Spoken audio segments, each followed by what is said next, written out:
As I mentioned, this course is going to be highly practical. Therefore, you will need a lab, a place where you can practice and experiment with the things that you're going to learn in the course.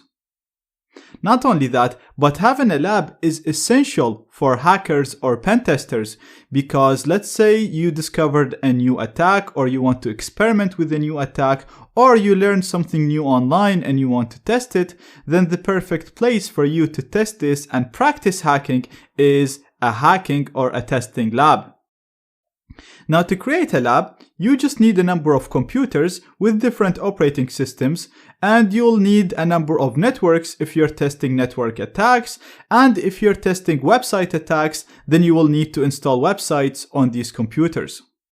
Or you can do all of this inside your computer, inside one machine, and install everything else as virtual machines. And this is what we're going to do. So let's say you have your computer right here. This is your main computer that you use every day to check your emails or even to watch this course. This computer might be running Windows, OS X or Linux. It doesn't really matter. It can run any operating system. You can keep all the programs that you love and like, and install a virtualization software such as VirtualBox. A virtualization software allows us to create a number of virtual computers inside your main computer. So we can have 3 or 4 or 5 or 10 computers all installed inside your main operating system, inside your main computer. The really cool thing about this is you will not need a number of computers. You can do everything inside a single computer. So what we're going to do is we're going to have a hacking machine. This is going to be the machine that we will use in order to hack into other machines. We're going to install Kali Linux on it, and we'll talk about what that is later on. And we're going to have 2 target machines. These are machines that we're going to try to hack into and practice hacking against. One of them is going to be running Windows, and the other one is going to be running an operating system called Metasploitable, and we will talk about that once we get to it. Now, it is very important to understand that you will not lose any functionality when you install an operating system as a virtual machine. You can use that machine exactly as if it's a real physical machine. So the really cool thing about using virtual machines, first of all, you're not going to lose any functionality. Second, all the machines are going to be isolated. So as we go through the course, we're going to be trying to hack into these machines, and we might actually break one of them. But that's fine. It will not affect your host machine. You will be able to easily fix this and go back to a snapshot of when the machine was working without affecting your main computer. The other cool thing is that you'll be able to have a number of different versions of each of these machines, and you'll be able to change the configuration easily, change the network settings, or switch between different states of these machines, and so on. So, by using virtualization, you will not lose any functionality, but you will gain so many cool features. And the main thing to keep in mind is your host machine, your main computer, will never be affected. It's completely isolated, and if we break any of these machines, nothing will happen to your precious computer that you use every day. And this way, you can always use your host machine for daily use, for checking emails, watching the videos, doing whatever you do normally, and then use your virtual machines for hacking and practicing the attacks. And this is what I actually do. So you can see I have my host machine running OS X, and I never use this for hacking.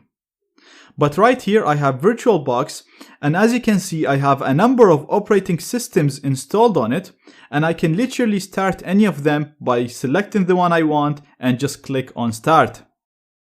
Now don't worry about this, I will show you how to install these virtual machines as we go through the course. But what you need to do right now is download and install VirtualBox, this program. So you can download it from this page. I'm going to include its link in the resources. And like I said, you can install VirtualBox on Windows, OS X, or Linux, so it supports all operating systems. Just pick your operating system from here, download the relevant installer, and install it. Installing it is very, very simple. All you have to do is literally double click the installer, click next, next, next, next, and it'll install it for you. Once you start it, you'll see a program similar to this, but you will not have any virtual machines here, so it will be empty. And I will show you how to install all of these machines as we go through the course. One more thing to do as soon as you install VirtualBox is to download and install the extension pack. This will give you better compatibility, and it'll allow you to use USB devices on the virtual machines. So you'll be able to use a USB mouse, USB keyboard, and USB wireless adapters. Again, downloading and installing the extension pack is very, very simple. There is only one file. It's always the same file for all operating systems. It's the same for Windows, for Linux, for OS X. You just have to click on the download link in here. Once you download that, I already have it downloaded, so I have it right here. And this file will only work if VirtualBox is installed successfully. So first of all, install VirtualBox from these links right here. Like I said, once you download it and install it and can see a window similar to this without these machines right here, we'll see how to install these later. Then download the extension pack from here.